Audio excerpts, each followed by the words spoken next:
Praise the lord. హల్లెలూయా! జీవితంలో నేర్చుకున్నాను ఒక పాఠం. యేసుకు సాటి ఎవ్వరు లేరని ఒక సత్యం. సంతృప్తిని, సమృద్ధిని అనుభవిస్తున్నా. ఆకాశమే సరిహద్దుగా సాగిపోతున్నా. జీవితంలో నేర్చుకున్నాను ఒక పాఠం. యేసుకు సాటి ఎవ్వరు లేరని ఒక సత్యం. ఏర్పరచుకున్నాను ఒక లక్ష్యం, నిరతము యేసుని స్తుతించాలని. కూడగట్టుకున్నాను నా శక్తంతయు, నిరతము యేసుని చాటించాలని. ఆ యేసే నిత్య రాజ్యము, ఆ యేసే గొప్ప సత్యము, ఆ యేసే నిత్య రాజ్యము, ఆ యేసే గొప్ప సత్యము. జీవితంలో నేర్చుకున్నాను ఒక పాఠం. యేసుకు సాటి ఎవ్వరు లేరని ఒక సత్యం. మహిమగల రాజా మీకు స్తోత్రం. మహిమోన్నతుడా మీకు స్తోత్రం. మహిమాన్వితుడా మీకు స్తోత్రం. మహిమగల రాజా, మహిమ సింహాసనంపై ఆసీనుడా మీకు స్తోత్రం. మహిమ స్వరూపుడా మీకు స్తోత్రం. నేటి దినము కొరకు ఏర్పాటు చేయబడిన వాక్య భాగము, కొందరు రథములను బట్టియు కొందరు గుర్రములను బట్టియు అతిశయపడుదురు, మనమైతే మన దేవుడైన యెహోవా నామమును బట్టి అతిశయపడుదుము.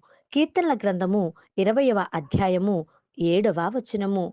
దావీదు మహారాజు రాసినటువంటి ఈ కీర్తనను మనము ధ్యానముంచిన ఎడల, ఈ కీర్తన యందు మనము లక్ష్యముంచిన ఎడల, మన ధ్యానము చేస్తూ ఉండగా మనకు అర్థమవుతున్న విషయం ఏమిటంటే, కొందరు రథములను బట్టియు, ఆ కొందరు ఎవరు? ఐగుప్తు సైన్యము మరి ఎర్ర సముద్రము గుండా ఇశ్రాయేలులను తరుముతూ ఉన్నప్పుడు వారు పొందుకున్న విజయాన్ని ఇక్కడ దావీదు మహారాజు గారు వర్ణించడము జరిగింది. వాళ్ళందరూ కూడా దేవుని ఎరుగనటువంటి వారు అయినను సైన్య బలముతో మరి రథములను బట్టి, వారికున్న రథాలను బట్టి, గుర్రాలను బట్టి వాళ్ళు అతిశయపడుతూ మరి ఇశ్రాయేలు వారిని తరుముకుంటూ వస్తూ ఉన్నారు. అదే మనమైతే గనక మన దేవుడైన యెహోవా నామమును బట్టి అతిశయపడుదుము అని వాక్యము వివరిస్తూ ఉన్నది. మరి ఇశ్రాయేలుకున్న ఆదరణ ఏమిటి? ఇశ్రాయేలుకున్న బలమేమిటి? ఇశ్రాయేలుకున్న శక్తి ఏమిటి అని మనం గమనించినట్లయితే, ప్రభువైన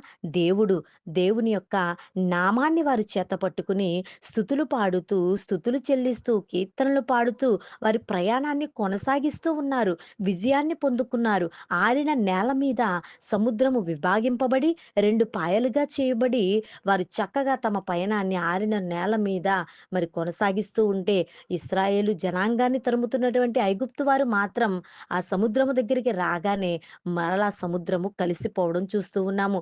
దేవుడు ఎంత గొప్ప దేవుడండి! ఆశ్చర్యకరుడు, ఆలోచనకర్త. ఆయన అద్భుత కార్యాలు చేయు దేవుడు.